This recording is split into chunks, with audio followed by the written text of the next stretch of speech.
Assalamualaikum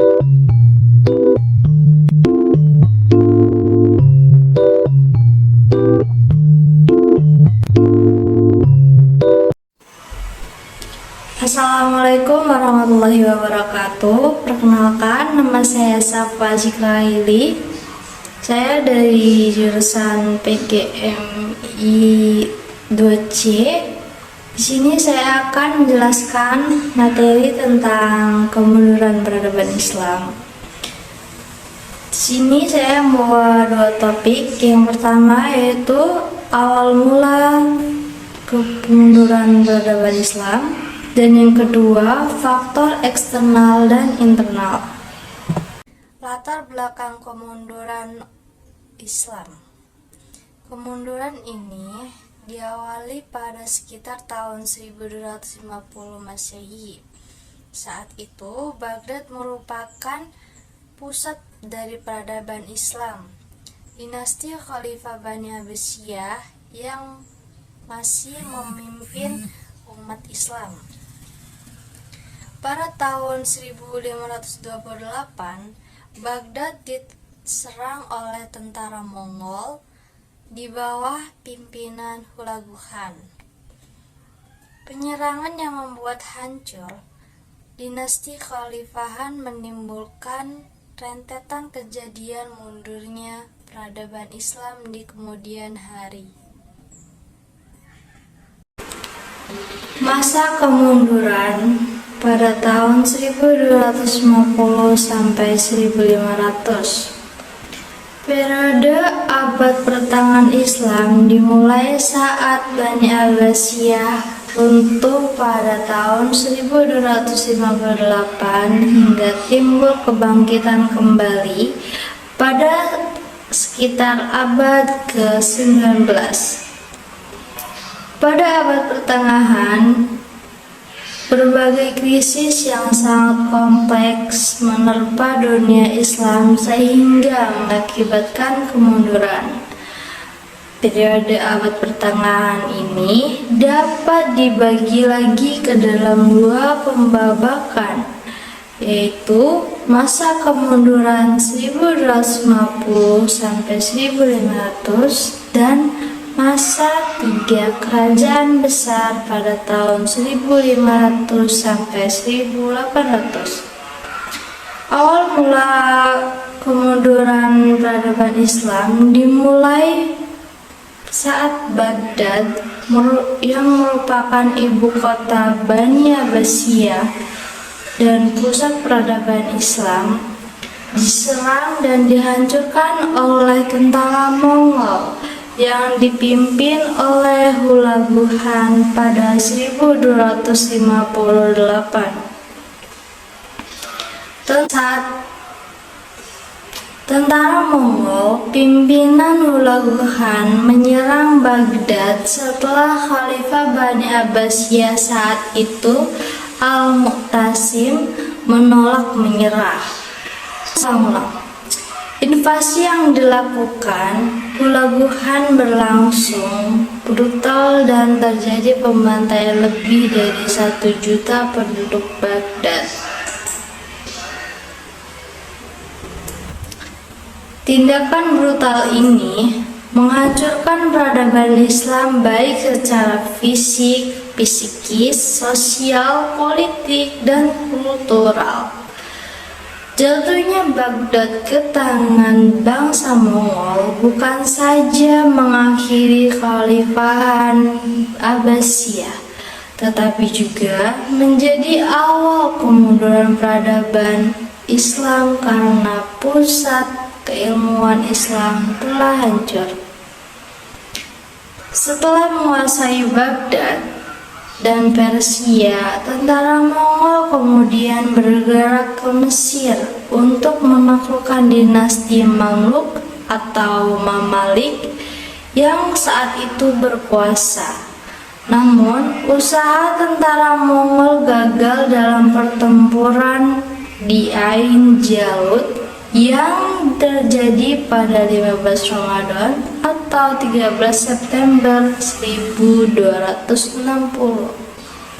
Setelah itu, Hingga 85 tahun kemudian, dunia Arab dikuasai oleh bangsa Mongol di bawah pemerintahan dinasti Ilkhan, yang kehadirannya semakin membawa kehancuran dan kemunduran dunia Islam.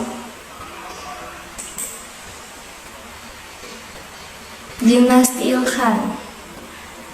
Di masa suram peradaban Islam, ada penguasa dinasti Hulagu Khan atau dinasti Ilkhan yang memperhatikan ilmu pengetahuan, yaitu Mahmud Ghazan di tahun 1295 sampai 1305. Mahmud Ghazan adalah Raja Ilkhan pertama yang beragama Islam, sehingga dia mau membangun kembali peradaban Islam dengan mendirikan beberapa perguruan tinggi untuk mazhab Syafi'i dan Hanafi. Selain itu, Mahmud Ghazan juga membangun perpustakaan, laboratorium penelitian, dan beberapa gedung umum lainnya. Meski demikian, dinasti Ilkhan pada akhirnya terpecah menjadi beberapa kerajaan kecil, seperti kerajaan Jailar di Baghdad, kerajaan Salgari di Fars, dan kerajaan Muzaffari. Menjelang akhir abad ke-14, dinasti Ilkhan berada di bawah kekuasaan Timur Leng yang lebih kejam dari pendahulunya dan selalu melakukan penaklukan dengan pembantaian serta menghancurkan fasilitas-fasilitas Islam.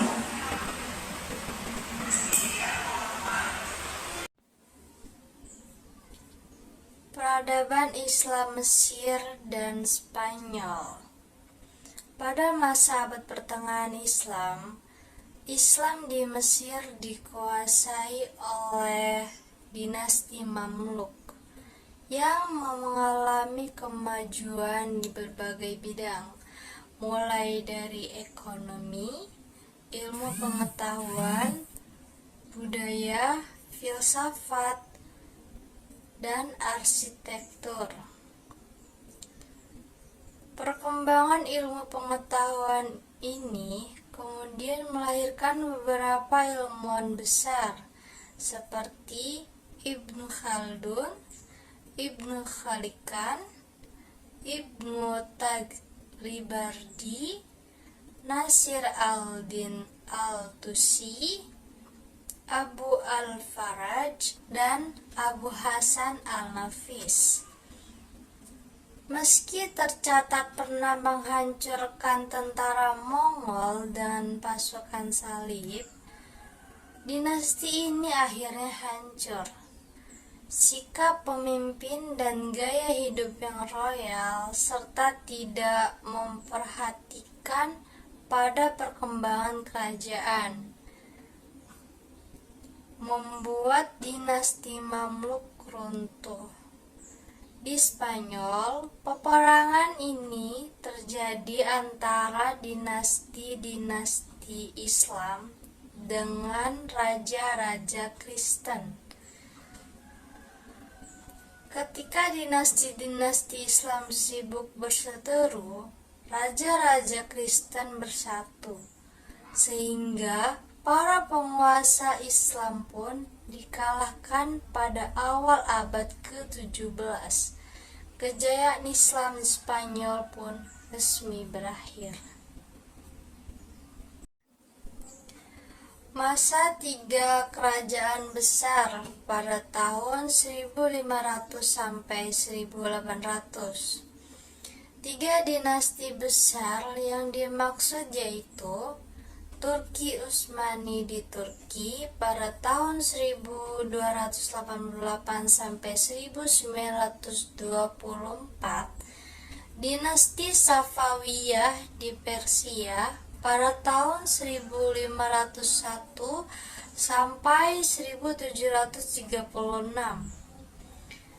dan dinasti Mughal di India pada tahun 1526 sampai 1857. Periode ini kerap disebut masa tiga kerajaan besar, yang berdiri sebagai simbol kebangkitan peradaban Islam setelah runtuhnya Baghdad. Turki Utsmani bersama dengan Safawiyah dan Mughal menjadi pilar kebangkitan peradaban Islam. Meski demikian, eksistensi ketiganya tidak berlangsung lama, di mana Safawiyah dan Mughal terlebih dahulu runtuh pada abad ke-18. Tiga kerajaan besar tersebut runtuh akibat persoalan internal pemerintahan yang disebabkan merosotnya moral dari para pemimpinnya. Pada abad pertengahan, Islam bukan hanya mundur dalam segi kekuasaan militer dan wilayah, tetapi juga dalam hal ilmu pengetahuan. Salah satu efek kemunduran Islam adalah stagnasi ilmu pengetahuan dan teknologi. Karena itu, pada fase kemunduran, tidak ada sosok cendekiawan dan ilmuwan Muslim yang berhasil tampil mengagumkan sebagaimana para pelopor kejayaan Islam di era klasik.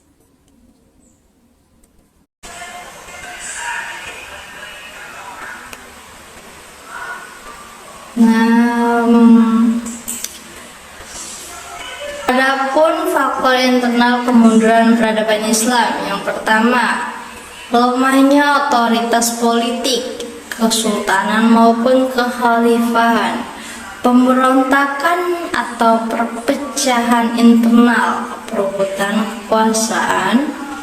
Yang ketiga, kemerosotan moral, terutama di kalangan penguasa pemerintahan. Keempat, hilangnya dinamisme dalam Islam, stagnasi pembangunan. Yang keempat, hilangnya dinamisme dalam Islam, stagnasi pembangunan. Yang kelima, munculnya dogmatisme dan kekakuan dalam pemikiran. Yang keenam, menurunnya aktivitas intelektual dan ilmiah. Yang keenam, penurunan aktivitas ekonomi akibat krisis keamanan, pertanian, dan perdagangan.